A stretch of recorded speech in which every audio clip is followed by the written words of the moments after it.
কাশ্মীর থেকে কন্যাকুমারী যেতে হোক বা গুয়াহাটি থেকে গুজরাট, ইন্ডিয়ান রেলওয়েজের জুড়ি মেলা কিন্তু সত্যিই অসম্ভব।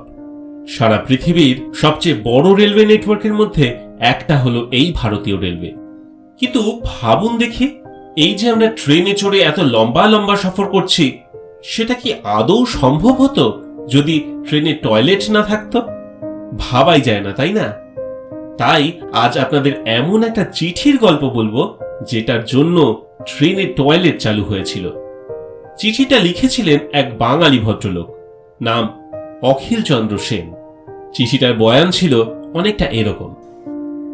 Dear sir, I am arrived by passenger train Ahmedpur station and my belly is too much swelling with jackfruit. I am therefore went to privy. Just I doing the nuisance, that guard making whistle blow for train to go off, and I am running with lota in one hand and dhoti in the next.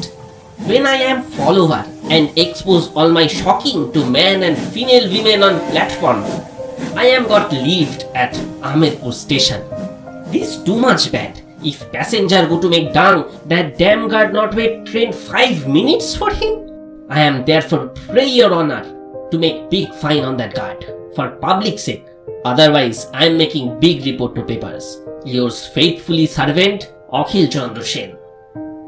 এই অখিল চন্দ্র সেনকে ইতিহাস মনে রাখেনি, কিন্তু তার এই চিঠি, হ্যাঁ, সেটা পড়ে আজ আমরা যতই হাসাহাসি করি না কেন, এই চিঠি কিন্তু তৈরি করেছিল ইতিহাস। 1909 সালে এই চিঠি যখন সাহেবগঞ্জ ডিভিশনাল রেলওয়ে অফিসে পৌঁছয়, এই নিয়ে তখন রীতিমতো চিন্তা ভাবনা করে ট্রেনে টয়লেট চালু করেছিল ব্রিটিশ সরকার।